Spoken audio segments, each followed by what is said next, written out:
sometimes it's fun to, dream about things. And some teams deserve to be on this list, like the franchises, and some don't. There are some franchises I have left off because they're too young and really haven't done much. Like the Seattle Kraken. I know they had a second round playoff loss to the Avalanche and blew it. But the fact of the matter is that I kind of give them a break because they haven't been around for 5 years and I do the 5 year rule and all that. I put in the Cardinals, the St. Louis Cardinals, in because, I know in the 70s they were pretty decent and all that for football before they went to Arizona.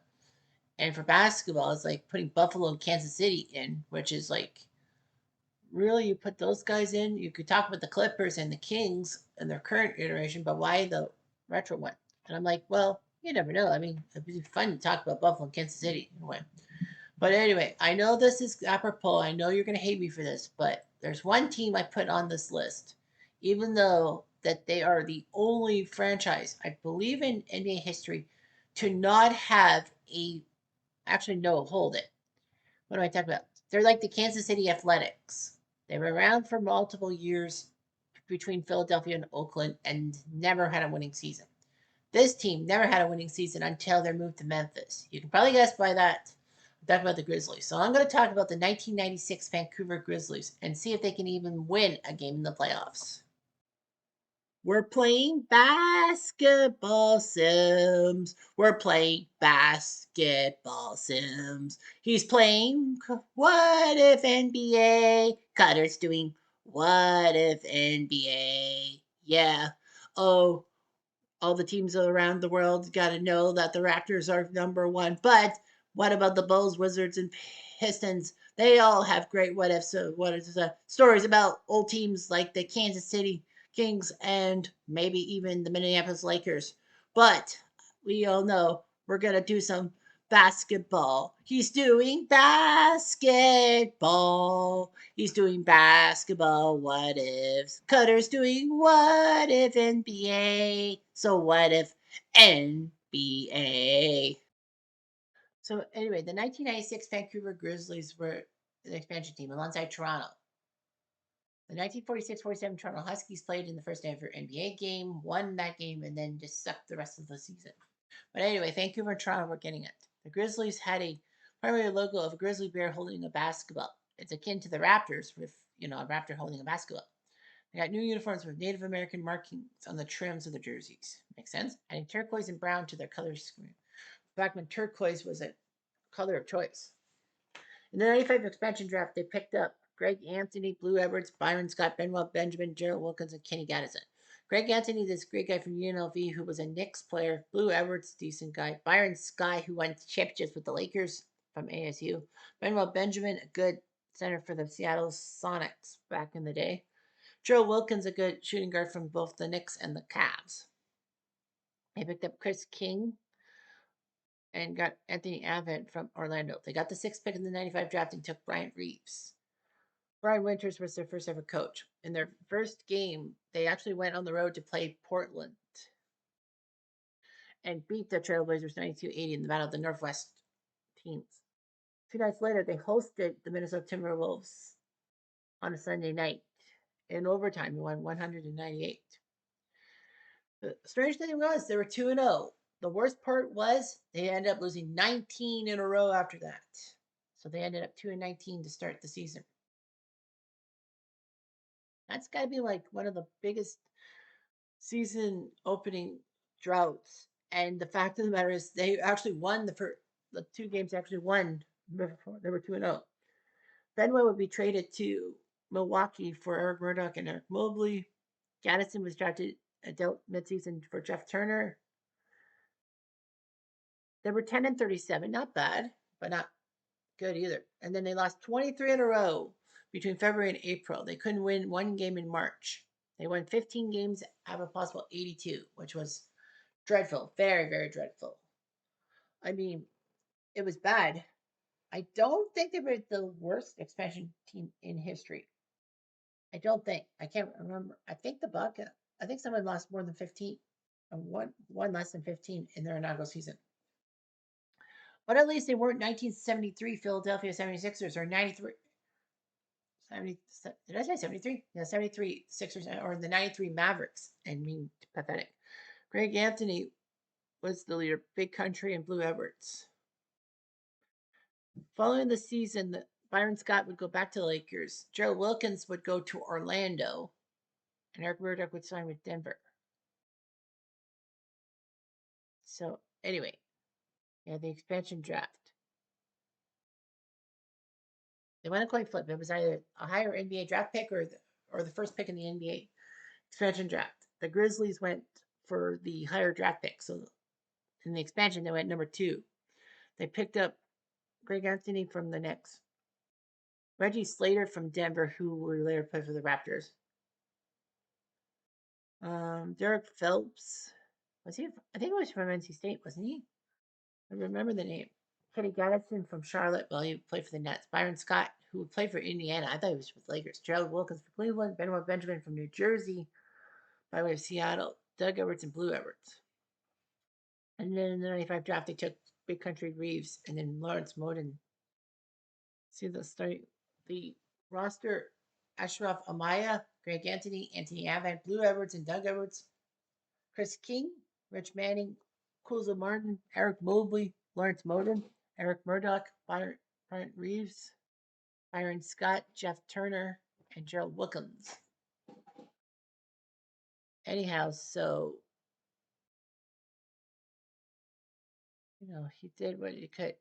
They beat the Blazers, and then they went home. They were 2-0, and then they ended up losing 23 straight games. Ironically, that's not actually the longest drought, is it? It's not the longest drought. In the regular season, they're 6th and all that. That's amazing that they're 6th. The 23 losses were 6th place. The Pistons in 2024 lost 28 straight games to finish with 1468. A worse record than those pesky Grizzlies. A worse record. The Sixers, well, they lost 28 straight, but that's over 2 seasons. But the 2016 season was pathetic. They only won 10 games, worse than the Grizzlies' first season was. The Cavaliers, 26 straight losses in 2011, and everyone picked on them and all that. They won 19 games that year. The 76ers tied that mark in 2014 with 26 with the process. The Cavs in the 80s lost 24 straight. Yeah, like the Grizzlies, 15 wins, that was better than the Pistons mark or the 76ers mark. So, yeah, at least that's fine and all that. They were 2-0, and then they beat the Sonics, and the crowd was ecstatic. They beat the Heat 69-65, and then they actually beat Denver and the Clippers in their final 2 games on the road. But they were 2-0 and lost 19 straight. December 10th, 1995, the Grizzlies and Raptors would finally play each other, but the Raptors won 93-81, and then Vancouver, lost their 23rd straight game late. So, yeah, they were way back. They were 11 games back of second last, and that was Dallas and Minnesota. Seattle won the division, well, the conference.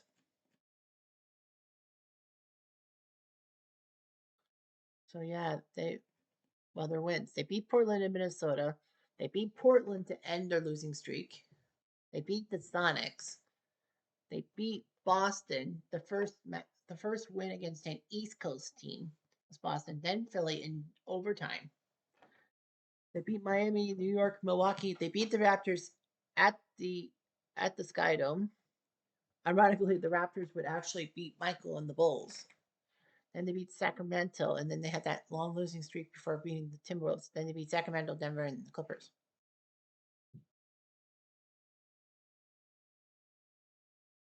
So Big Country actually made the second team. Well, the second all-rookie team. So that's basically the 6th best to the 10th best. And of course, the Grizzlies got screwed in the 96 draft by the NBA rules. But anyway, what would happen if they actually played the Seattle Sonics? I always wonder. So I'm just basically making this for the heck of it. So Vancouver would play Seattle. It would be funny to see the Vancouver Grizzlies against the Sonics and see how good the team was and see how many points Vancouver can get. I say Vegas says that Vancouver will be lucky to get 80 points in one game against the Sonics because of how shitty they are. Let's see if we can prove Vegas wrong. Let's play. Game one. So the Grizzlies. You can't make this shit up. They actually won game one. The algorithm gave Vancouver a game one victory, 99-94. Gary Payton was the player of the game, though. But yeah, the Grizzlies, unbelievable, won 99-94. None of their starters had a big game. Well, Big Country had 15 points. Blue Edwards 14, Byron Scott 14, Gaddison 8, Greg Anthony 12. The bench. Gerald Wilkins 9 points, Benoit Benjamin 9 points, Chris King 4. Well, of course, they accumulate everyone who played for the Vancouver Grizzlies in '96. They said Benoit Benjamin got traded away, and so too was Gaddison. So yeah, this game, Derek Martin, Amaya played 12 minutes, Richard Manning, and then they emptied everyone. Kuzo, Edwards, Murdoch, Avon, Mobley, and Moden. The Sonics, 23 from Gary Payton, 16 from Sam Perkins, former Laker himself. Hersey Hawkins, Devlin Shrimp, Irvin Johnson did nothing. Not Magic Johnson. But Irvin Johnson, the center, with 6 fouls. He fouled out in 16 minutes. Yikes. Sean Kemp had to come in off the bench with 18 points. And the Sonics said, fuck that. We're going to get Sean Kemp on the starting bench. I don't know how Sean Kemp is not a starter. Barkowski, David Wingate, Vincent Askew, Eric Snow, future Sixer, Nate McMillan, icon of the Sonics, Steve Scheffler, and Cheryl Ford. They're like, fuck this. Fuck this. We're going to get Sean Kemp in at power forward and get rid of Sam Perkins and give him the 20 minutes. I would have probably went with Sean Kemp at center or the other guy at center. But anyway, game 2 saw the Grizzlies get their battered and bruised. Sean Kemp remembering of everything. So yeah, Sonics won 1. Greg Anthony, the only starter to get double digits with 12 points. Kenny Gaddison didn't help matters by fouling out after 18 minutes. Dirk Martin played 16 points with 16 minutes with 10 points. Gerald Wilkins had to play 20. Benoit Benjamin with 18. The Sonics. Well, Sam Perkins played 22 minutes and got 20 points. I think Sam Perkins should play center instead of Irvin Johnson, to be honest with you.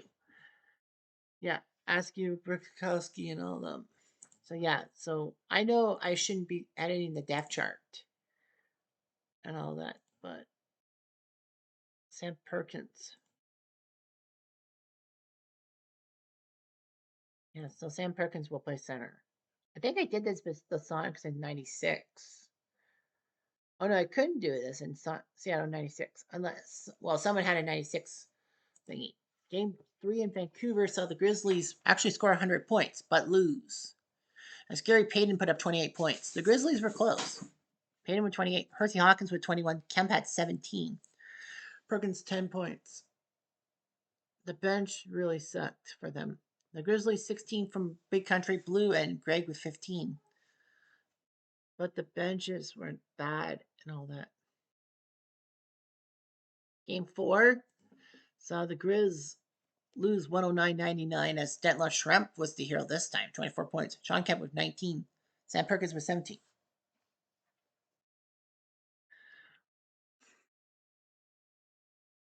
SQ 7, Irvin 4.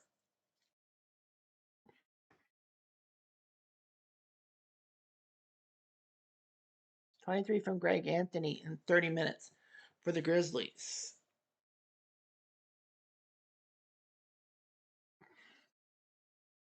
Blue with 16, Reeves 15, Scott Gass at 11. Joe Wilkins with 6 points. Well, anyway, game 5 in Seattle. And the Grizzlies get their asses handed to them 111-77, as Detlef Schrempf 23 points, 8 rebounds. So yeah, Vancouver would have got their butts handed to them, but they would have had some very close games in the end. I know that technically I did change everything up. All that. A lot of people, Grizzly fans, would probably be like, "What if you didn't? If you just left everything alone? What the Grizzlies win?"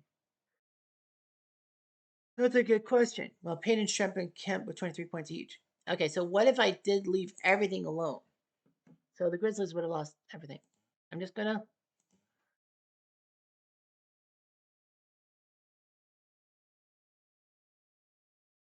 Oh, I guess I can't do that. What? Oh, sorry. Ah, sorry about this. The essence of TV in '96.